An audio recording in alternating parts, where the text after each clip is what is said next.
बाबा हवे गजेड़ी रे ना खाले छेना भेली रे।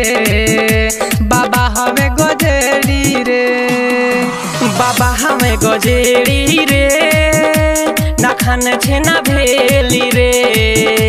बाबा हमें गजेड़ी रे खाई के भांगे गोला घूमे नगर टोला जल चढ़ता देख अब डेली रे।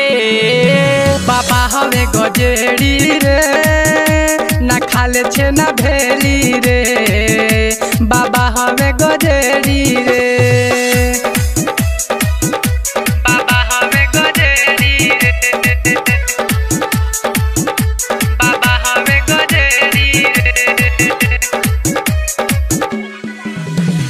भोले बाबा के महिमा अपार जानत सब संसार बा। दर्शन करेला जुटल बा लोगावा भगतन के लागल कतार बा, भगतन के लागल कतार बा। भोले बाबा के महिमा अपार जानत सब संसार बा। दर्शन करेला जुटल बा लोगवा भगतन के लागल कतार बा।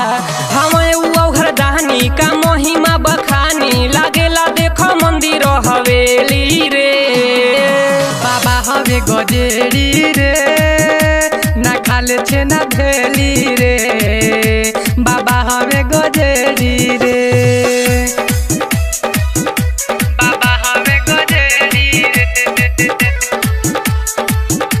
बाबा हवे गजेड़ी रे।